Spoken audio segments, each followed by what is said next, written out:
Assalamualaikum warahmatullahi wabarakatuh. Perkenalkan, nama saya Wildan Nauli Hermana. Saya akan presentasikan tentang Islam liberal yang dipakai oleh dosen saya, Bapak Fakih Ali Syariati. Oke, tanpa lama-lama kita langsung ke pembahasannya. Pertama yaitu Beyond Islam Liberal. Mencoba mundur di belakang untuk mengambil ajang-ajang bagi gerak maju ke masa depan adalah lazim dilakukan oleh berbagai masyarakat, namun dalam kasus masyarakat Muslim, gerak mundur ke belakang ini dianggap sebagai kemajuan itu sendiri, sesuatu yang sesungguhnya dapat disebut gerak romantisisme. Ilmu sosial dan agama tidak cukup bertugas hanya untuk menjelaskan zaman yang bergerak. Kita membutuhkan ayat yang bergerak-gerak.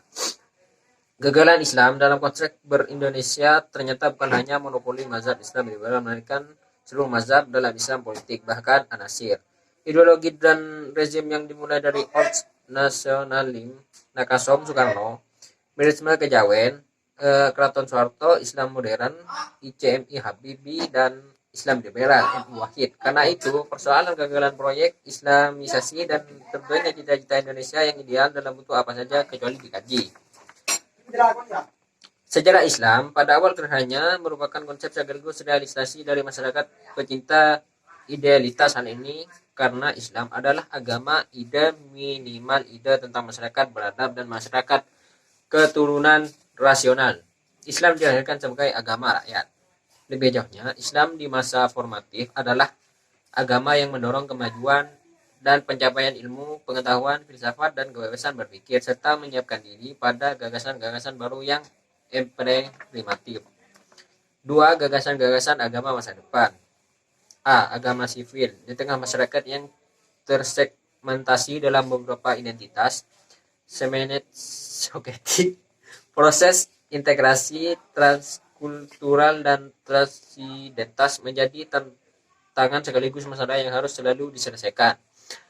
Sebab problem integrasi merupakan persoalan laten dan fluktuatif.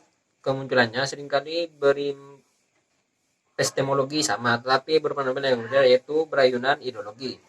Semesta yang luar ke ideologi semesta yang sempit, prototipenya bisa berupa kerusuhan antara etnis, pertarungan antara kelompok, serta ketegangan antar agama.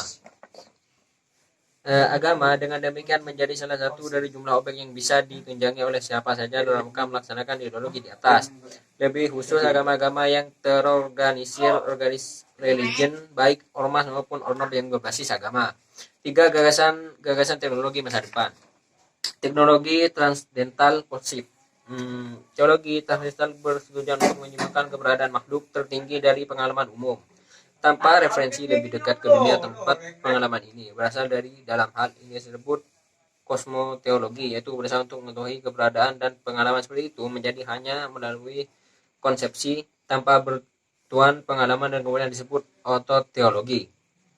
Teologi ketiga, pandangan teologi Abu Hasan Ali bin Ismail al-Syari, pencetus aliran Asy-Syariah. Dirumuskan dalam 7 ajaran pokok. Ketujuan ajaran pokok ini dituangkan dalam kitab Al-Luma, Ir'arat ala Asyad wa Al-Bid'ah. Bekal dalam menjawab orang-orang yang menyimpang dan melakukan bid'ah.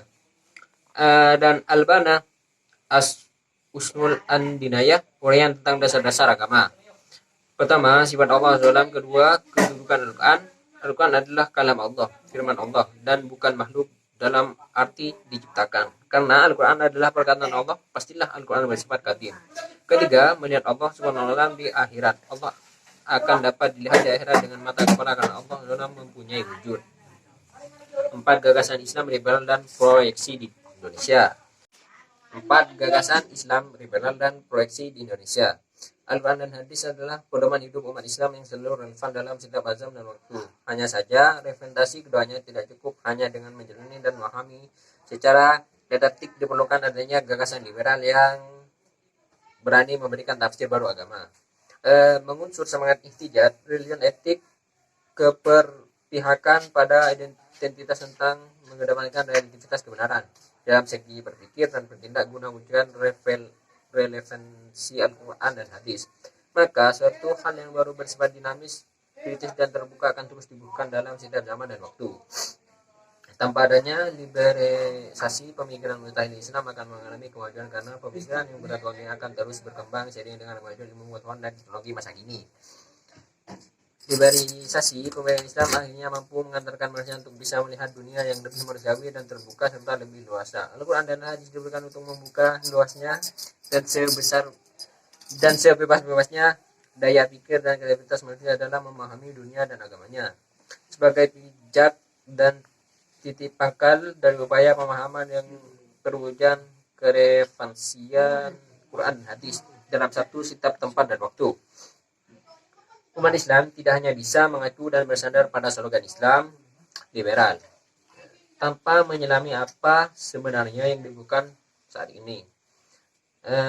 Mencikapi dan memahami hakikat serta makna dari gagasan liberal itu sendiri, umat Islam diharapkan mampu berkompetisi sekaligus berkompeten terhadap persoalan umat di mana dia hidup. Salah satu upaya yang pernah dilakukan untuk mengembangkan gagasan Islam di Indonesia adalah usaha yang dilakukan untuk mengembangkan gagasan Islam liberal di Indonesia adalah Ahmad Wahid dan Ulil Absar Al-Dalla. Pemikirannya wajib dan ulil tentang Islam liberal. Demikian dari saya, kurang lebihnya mohon maaf. Wassalamualaikum warahmatullahi wabarakatuh.